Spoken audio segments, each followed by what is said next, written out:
All right, welcome to Wednesday night at rugby. It is July 29th, the last Wednesday in July. Have a good crowd tonight. We're doing Hebrews 7. The one important thing to mention is that next week we will be at the church buildings, the plan. And we're going to live stream that. Since we're set up there to live stream for Sunday, we'll just live stream on Wednesday as well. And so you'll be able to find that link on the YouTube page. I'll send out an email, but it'll be the same link as Sunday morning. Should be easy for everybody to find. So if you're listening to the recording and plan to watch by live stream, you can do that. And it'll be at 7 o'clock next week, since that's our scriptural time for when you meet in the building. I checked the bylaws and it said that's when we had to do it. Well, then we're sending big on Sunday morning, Tim. Well, I used a Sharpie on that one. Okay. Just kind of mark through it. We're calling what we're doing class, so see, it still works. Okay. All right, well, y'all ready to jump into chapter 7? Lot going on here. Let me just move something around here. Okay. So we're going to be hitting Melchizedek again this week, and pretty heavy here in the beginning, but this will be our kind of final run through with that. Some important points to be made tonight, but he's kind of doing that last press on why this is a big deal, that Melchizedek was important as a type for Jesus. So let's begin. Let's read the first 3 verses here together. This Melchizedek was king of Salem and priest of God Most High. He met Abraham returning from the defeat of the kings and blessed him. And Abraham gave him 1/10 of everything. First, the name Melchizedek means king of righteousness, and then also king of Salem means king of peace. Without father or mother, without genealogy, without beginning of days or end of life, resembling the Son of God, he remains a priest forever. And so there's a lot of speculation. If you want to get in to some interesting reading, there's all kinds of theories on what kind of being Melchizedek is. You know, some says, well, it was Jesus and now he came back as Jesus. Others say he's kind of mythical, wasn't real. But I think that misses the point. In Jewish thinking, the idea is that he, not that he didn't have a mother or father, but we're not told about his birth. We're not told about his death. And so it's like he had no predecessor and he had no successor. And so that means he's of a different nature than the Levitical priest. And so I don't think the point is that he's an angel or some mythical being or all of the different theories, just simply that Jesus is like him because they're set apart, they're different, they're not the same. They're different than what's happening with the Levites and the high priest and all those things we've been talking about. Anybody have any heartburn over that, or no. Strong opinions a different way? No. Okay, well, let's keep going with Melchizedek here, verses 4 through 10, and then there'll be a lot for us to kind of talk about for a minute. And he's going to kind of point out 4 ways that Melchizedek is greater, and therefore Christ is greater. So let's read 4 through 10. Just think how great he was. Even the patriarch Abraham gave him a tenth of the plunder.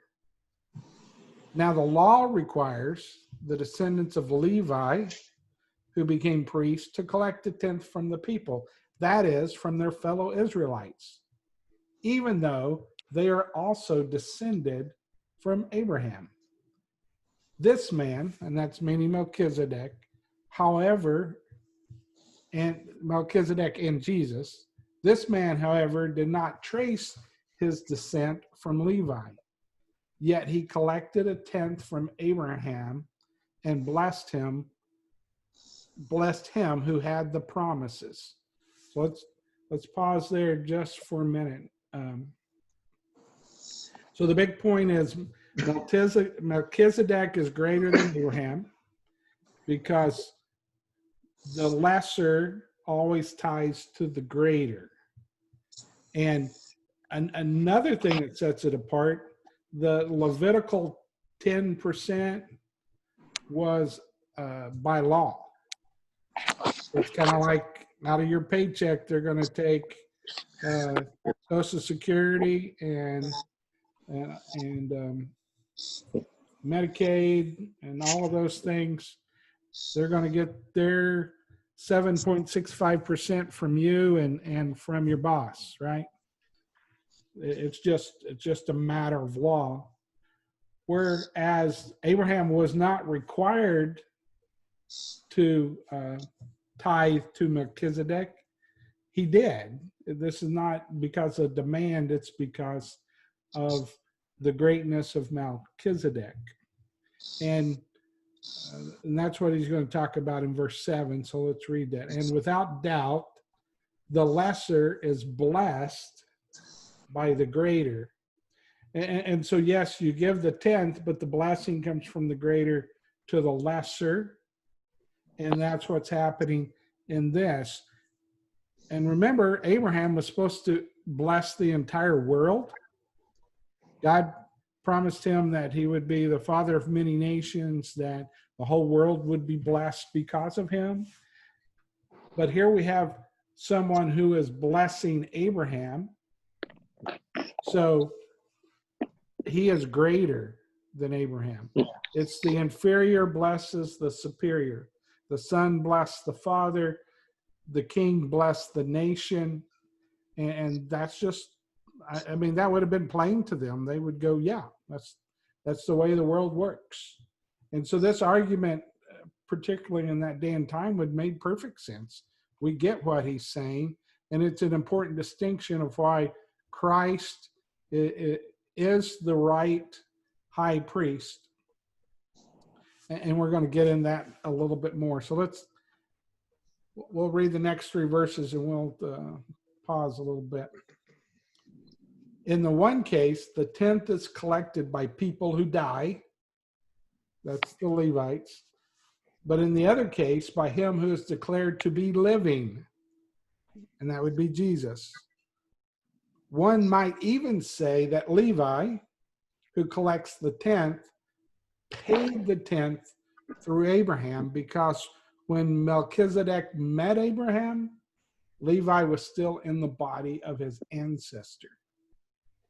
So this is a little weird to us, but the whole idea was that the ancestor within his body contained his people who were to come. So there's a connectedness. So in a sense, because Abraham paid the tenth, Levi paid the tenth. So this whole system that the Levites uphold are subject to Melchizedek. And a couple other things to point out. In verse 8, where it ends by declared to be living, that's the idea of there's no record of death. Doesn't mean Melchizedek doesn't die. And Jesus died, but he goes on living. The idea here again is that there's no successor. There's nobody to replace them.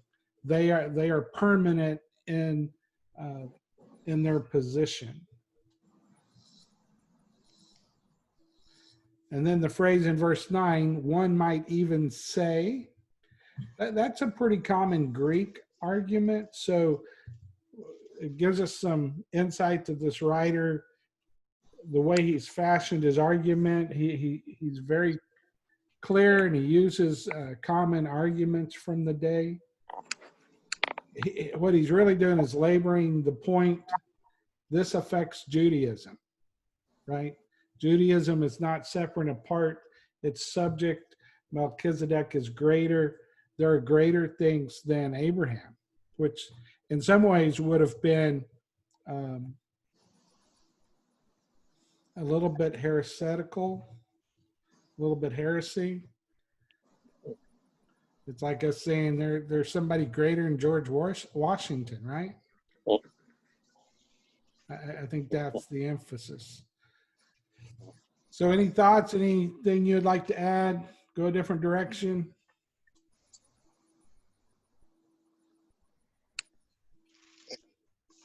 Okay, we'll jump into verse 11. This next section, here's what I want you watching for. How this Levitical system is going to be set aside, but it's not just going to be a vacuum now. Something new and better, a new and better hope is now here. This is the point he's been building up to through 6, and now this first part of 7, and so he's kind of coming to the end here. If perfection could have been attained through the Levitical priesthood. Now, let's stop for a moment and define perfection. We hear that and we often go, me being perfect. This is not talking about individual, it's talking about the system. And so the best way to think about this perfection, if man and God could have the best kind of relationship, that's the perfection it's talking about. If the Levitical priesthood could have done that, there wouldn't have been need for anything else. If perfection could have been attained through the Levitical priesthood, and indeed the law given to the people established that priesthood, why was there still need for another priest to come? One in the order of Melchizedek, not in the order of Aaron. For when the priesthood is changed, the law must be changed also. So this is big, and he kind of drives now the point home. This was the plan all along. The Levitical priesthood was just a buildup. It wasn't meant to be the final thing. And it's really not because of its failure. It couldn't do what it's intended to do. It's like using the wrong screwdriver because that's all you got. And okay, yeah, it's going to make a little bit of a mess, but you get the job done. But if you have the exact right instrument, it's totally different. It's easy. It's different. It's greater. I think that's the point he's really driving home here. This is a revolutionary change, and that the law and the sacrificial system of the Levites, they're tied together, but it is now changed because of Christ, because he wasn't a Levite. He didn't come from Aaron. He is a priest in the order of Melchizedek.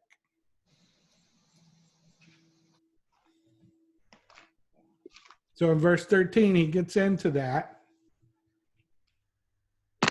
He of whom these things are said belonged to a different tribe. No one from that tribe has ever served at the altar.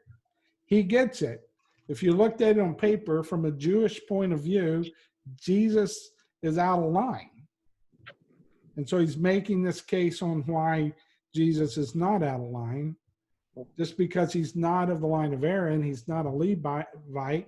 But the good news for us is then that also means Jesus is not bound by the same ritual routine that the Levitical priests have done for hundreds of years. Jesus is open and free and able to do something different. That's what makes this change so revolutionary. Okay, we'll continue in 14. Mhm. For it is clear that our Lord descended from Judah, right? He's the son of David. Matthew points that out. And in regard to that tribe, Moses said nothing about priests. And what we have said is even more clear if another priest like Melchizedek appears, one who has become a priest not on the basis of a regulation. So he said, not because it's legal, it's the law as to ancestry, but on the basis of the power of an indestructible life. For it is declared, he's coming back to Psalm 110 again, you are a priest forever in the order of Melchizedek. The former regulation is set aside because it was weak and useless. For the law made nothing perfect, and a hope is introduced by which we draw near to God. So he's saying Christ is able to do something that the old system did not allow. This perfection, we now can have a suitable relationship between God and man. What the law could not do, it was simply a custodian. It kept things moving forward till the time of Christ. And it doesn't make it bad. It served its purpose until the better thing came. It was the placeholder until Christ came on earth and did what he came to do. So Christ is a different order, and he serves in a different realm, not simply in an earthly realm. So Tim, in verse 19, Mm-hmm. where it says a better hope is introduced, one by which we draw near to God. Right. So the high priest then, when he entered the Holy of Holies once a year, that was not a relationship type thing, was it? Couldn't have been, because they were sinful. Yeah. And we're gonna deal with that a little bit more here towards the end too. But I think your point's right on, that it just couldn't do what all we needed it to do. It's like this is for Marshall. So it's like I'm going to take my pilot and compete Sunday at NASCAR. They're going to leave me at the starting line. Most people who look at it would go, okay, he doesn't have a chance. And that's how we should, I think, look at the law. Yeah, it got us ready, but there wasn't even a chance of accomplishing what Christ has done, because he's separate. He's of a different kind and a different order than go ahead. This had to be very confusing for the Jews, though, because they never expected the Messiah to be equated to a priest. They expected the Messiah to be equated to a king. Yeah. And thus his lineage of Judah makes perfect sense to the Jews, because David and Saul and Solomon all came from the tribe of Judah. So the writer of Hebrews is asking them to think of the Messiah very differently than their historic teachings of the role of the Messiah. I mean, this whole section of writing had to back. Their concept of Christ, their concept of the Messiah had nothing to do with the priesthood. It had to do with an earthly reign and a kingdom and a king. So you hope part of what he's trying to accomplish here is to have one of those light bulb moments, right? I had a friend who taught skiing, snow skiing, and so you always start out on the little bunny slope, right? Yeah. And that's what this guy has been talking about, the elementary teachings. If you've been skiing, you know, most people learn a little snow plow turn. And just staying on your skis and staying upright is hard enough. And people are falling down. But he said there comes this moment where just after time of struggle, it kind of comes together and they get it. He said, I wish everybody had a little light bulb on their head so when they got it, it would just go off, because then the little bunny slope would be full of lights popping on, that people were seeing something larger than they could just a few minutes ago. And so, Jeff, I appreciate that point, because I think that's what he's doing here. He's getting them out of the thinking they have been set in and conditioned in to see the bigger thing that's really happening here. And we can do the same thing. We can be so narrow in what we're seeing, we're not seeing the bigger picture of what's done here. And I think that would be a good conversation to continue to have. Well, if this is a different order, if this is a different realm, what are the consequences of that? The old priesthood was mortal. It was based on law. The new priesthood is based on a power that life cannot be destroyed. Well, that changes things. So let's look at a couple of phrases, though, just kind of add to this thinking. It said, the former regulation is set aside. Well, that was actually a pretty technical term. We would say the former regulation is now null and void. It no longer applies. And that had to be hard for them too, because we take comfort in ritual, right? We like doing some things that that bring us comfort, and ritual can do that. And here this Hebrew writer comes along and says, okay, it's all different. Well, that's very unsettling, had to be to them. And the other word I want to back up to 19, this better hope is introduced. And interesting, that word, it's not very common. I think this is the only time in the New Testament. But the context in a wider Greek and Roman world was the idea that a husband would not introduce another woman into the household. There's an exclusiveness and the expectation of that. So this is not taking the old and taking the new and bringing them together.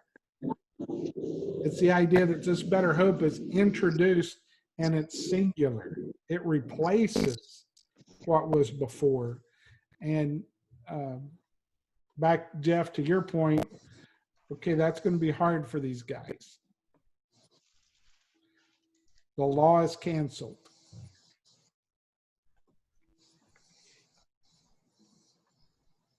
And doesn't mean we can't learn from the law, but it's not the basis of our relationship with God. Because with Christ, sin is canceled. That changes the relationship. And not just the priest and specifically even more the high priest, all Christians now have access to God. A better hope is introduced by which we draw near to God. You can't say God is far off because he has made it possible for us to draw near. Or I think another interesting perspective is that what used to be a privilege for a class of people, Levites, that was their right, that was their privilege to draw near to God, because Christ, being a priest of a different nature, has now made this a privilege for all. And that had to be revolutionary. And I find it very, what would be the right way to say? It's a revolutionary idea, and it's a scary requirement. And requirement's not the right word. Expectation. Before, the Levites were the ones to draw near. What? Now we all draw near? So there's some greatness in it, but there's also some, when that sinks in, I'll say it this way. I was really a good student. I could regurgitate really well. I made great grades, but the professor who changed me, he wrote on a note on my paper, said, "You did a good job of telling me what the experts say. I want to know what you think." And I remember that because I went, I didn't know that's what we were doing here. Why would my opinion matter? But he gave me that privilege. Well, that privilege has responsibility. If you have the responsibility to draw near to God, that's your responsibility. Not able to push it off on someone else. And so I like that picture a lot. So other thoughts, what would you add to that?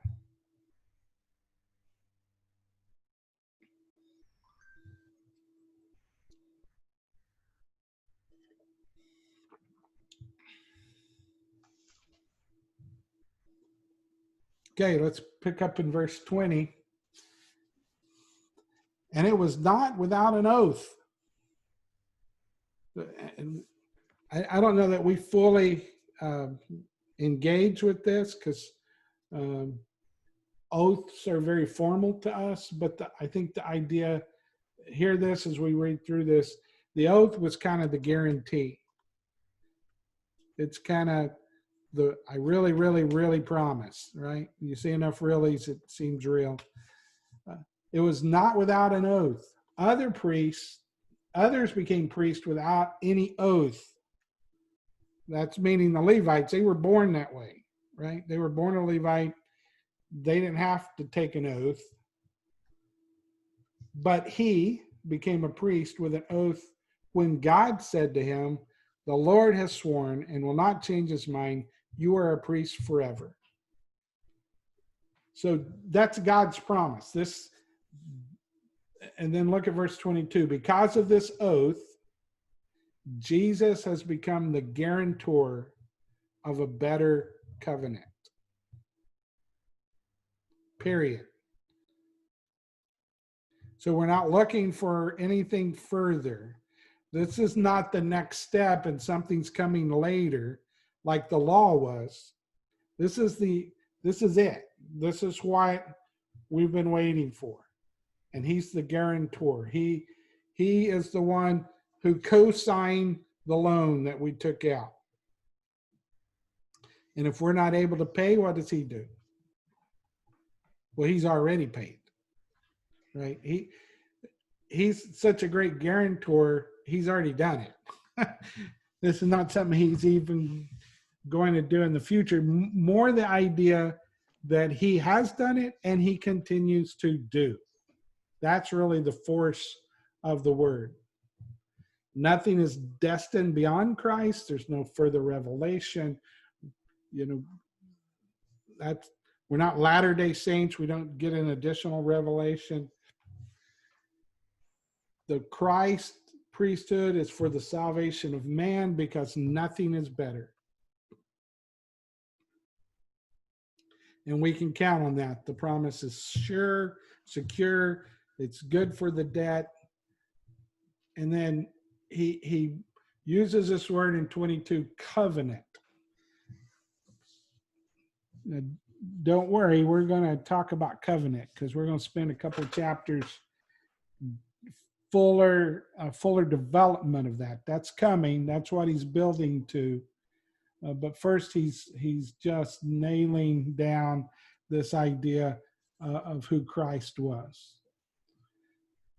23, now there have been many of those priests, since death prevented them from continuing in office. So they had predecessors, they had successors. But because Jesus lives forever, he has a permanent priesthood. Therefore, he is able to save completely, or another translation could be forever. He's able to save forever those who come to God through him, because he always lives to intercede for them. So doing a little historical work, Josephus, who was a 2nd century Jewish historian, he estimated or counted there were 83 high priests from Aaron until the destruction of Jerusalem in AD 70. Now, I think this was written before then, so that Jewish high priest line at the time of the writing of Hebrews would not have come to an end. Josephus comes later, just to kind of put some numbers on that. They didn't continue in office. There were 83 of them. It only took one Jesus. And he replaced the work of 83 lifetimes. And Jesus is better. He always lives on behalf of men.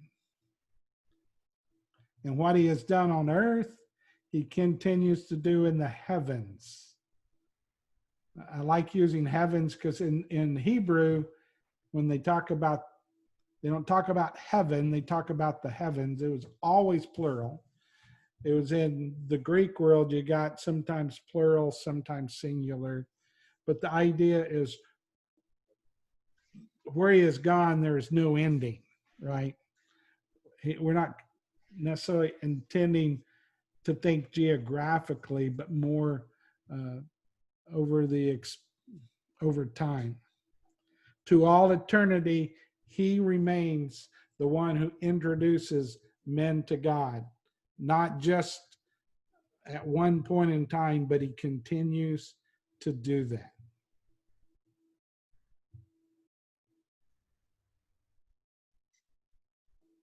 So a lot to unpack there.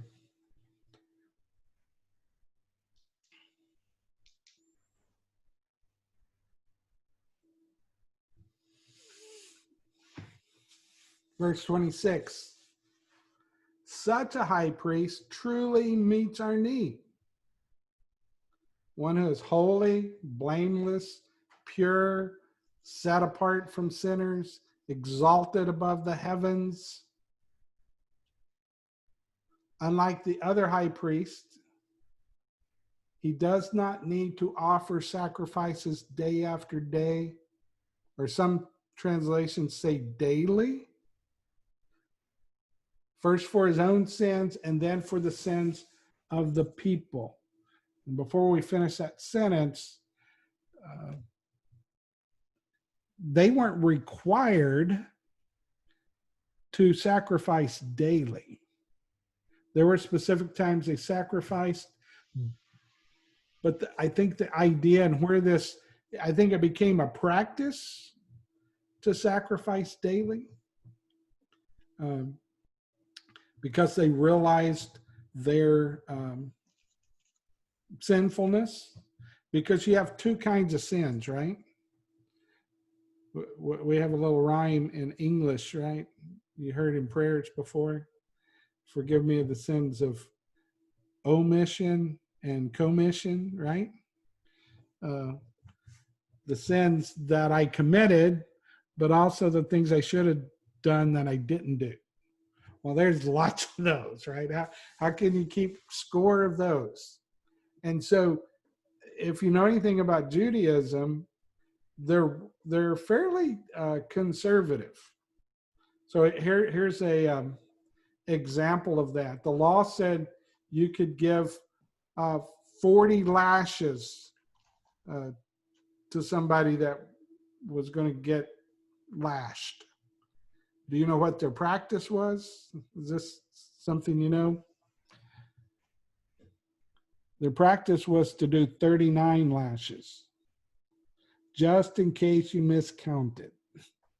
So they were very careful, right?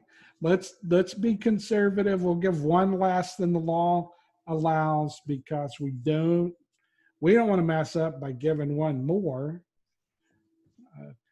to somebody who had 39, 40, or 41 lashes. It may not have made a whole lot of difference. But that was their mindset. They were worried about doing wrong. That was one of the problems with the law. The law creates an atmosphere as I don't want to get in trouble for doing something wrong and miss the point of how about we do what is right? Doing good as opposed to not doing wrong. And those are subtle differences, but we don't need to confuse the two as the same. Because you can not do wrong, and that doesn't mean you did good. And you can do good and somebody's going to accuse you of doing something wrong, right? They're not going to like it. But it doesn't mean what you did wasn't good. And to me, that's the shift that Christ brings for me. It's not about trying not to break the law and figuring out how to fix that. So let's finish that sentence in 27. He sacrificed for their sins once for all when he offered himself.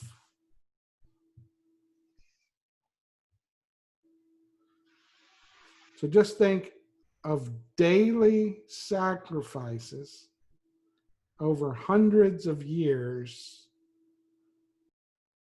and the worry, the burden of not only the things I did wrong, but the things I could have done that I didn't do. Christ just obliterated that once for all.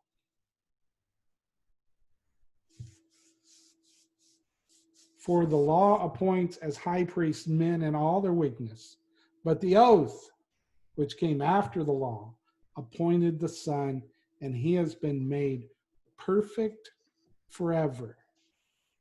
So this relationship with God is fundamentally changed. He abolished the old system. He's replaced it with his priesthood, which is based on personal righteousness, holy, blameless, pure, set apart from sinners, exalted above the heavens, rather than legal requirements. His personal greatness rather than the law is fulfilled, so we have to do this. So we don't do harm because of it's legal. Rather, we have no harm because death is defeated. Or to say a different way, Jesus is the perfect high priest, and he is the perfect sacrifice because he offered himself, and Levitical priests could not do that. They could not offer themselves because they were all busy trying to take care of their sins at the same time.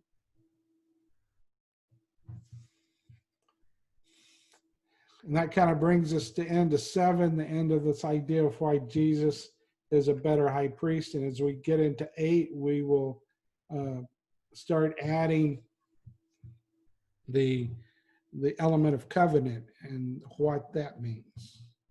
So thoughts, discussion, additions?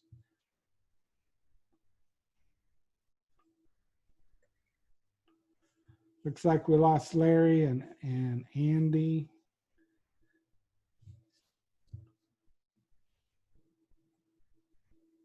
All right. Lot to chew on. Hope you keep thinking about all the things that we covered tonight. And next week will be face to face. So look forward to being with everybody then. Class Tim, thank you. You're welcome. Y'all have a good night. Thank Good you night. too.